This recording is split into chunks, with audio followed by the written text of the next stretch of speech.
सोचिए, अगर सिर्फ एक सेकंड के लिए आधार, यूपीआई और पैन का डेटा सिस्टम से गायब हो जाए, तो सिर्फ मोबाइल ऐप्स ही नहीं बल्कि पूरे देश की रोजमर्रा की जिंदगी ठप हो जाए। बैंकिंग रुक जाए, पहचान सत्यापन फेल हो जाए और अर्थव्यवस्था की धड़कन एक पल के लिए थम जाए। लेकिन सबसे बड़ा सवाल यह है, जो डेटा आपकी पहचान और आपके पैसों दोनों को नियंत्रित करता है, वह आखिर रहता कहाँ है? हर दिन करोड़ों लोग आधार से सत्यापन करते हैं, यूपीआई से पैसे भेजते हैं और पैन के जरिए बैंकिंग और टैक्स से जुड़ा काम करते हैं। लेकिन यह सारा डेटा किसी एक जगह, किसी एक सर्वर या किसी निजी कंपनी के क्लाउड में स्टोर नहीं होता। भारत का संवेदनशील नागरिक डेटा एक अदृश्य, सरकार नियंत्रित डिजिटल नेटवर्क का हिस्सा है, जो दिखाई नहीं देता लेकिन हर सेकंड सक्रिय रहता है। आधार सिर्फ एक नंबर नहीं है, इसके पीछे आपकी उंगलियों के निशान, आइरिस स्कैन और व्यक्तिगत पहचान जुड़ी होती है। यह डेटा यूआईडीएआई के टियर डेटा सेंटर्स में स्टोर होता है, जो भारत के भीतर ही कई गोपनीय स्थानों पर वितरित होते हैं।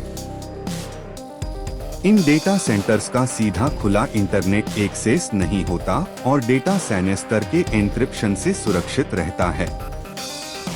सिस्टम को इस तरह डिजाइन किया गया है कि अगर किसी एक सेंटर में समस्या आ भी जाए, तो पूरा आधार डेटाबेस कभी एक जगह उजागर न हो। अब बात करते हैं यूपीआई की। जब आप मोबाइल से भुगतान करते हैं, तो पैसा सीधे एक फोन से दूसरे फोन तक नहीं जाता। हर लेनदेन पहले एनपीसीआई के सुरक्षित सिस्टम से होकर गुजरता है, फिर भारतीय बैंकों के अपने डेटा सेंटर्स में सत्यापित होता है। एक बात जो बहुत कम लोग जानते हैं, आरबीआई के डेटा लोकलाइजेशन नियमों के अनुसार यूपीआई का लेनदेन डेटा कानूनी रूप से भारत के बाहर स्टोर नहीं किया जा सकता। यानी हर डिजिटल भुगतान का रिकॉर्ड भारत में ही रहता है।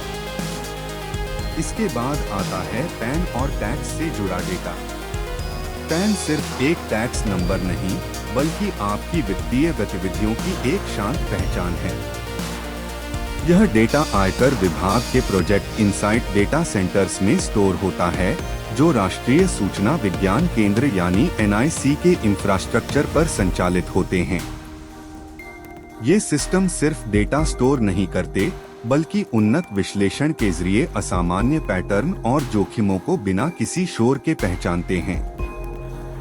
इन सरकारी डेटा सेंटर्स की सुरक्षा सिर्फ दीवारों और गार्ड्स तक सीमित नहीं होती। यहाँ कई अदृश्य परतें होती हैं, एंड टू एंड एन्क्रिप्शन, सख्त access control, real time monitoring और 24 घंटे साइबर निगरानी। हर एक्सेस दर्ज होता है, हर गतिविधि ट्रेस होती है और कानूनी अनुमति के बिना सिस्टम को छूना नामुमकिन होता है।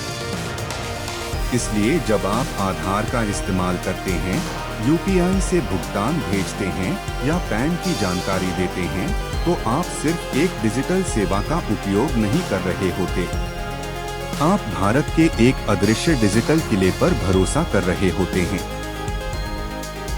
जो शोर नहीं करता, सुर्खियों में नहीं आता, लेकिन बिना रुके आपकी पहचान और आपके पैसों की रक्षा करता रहता है।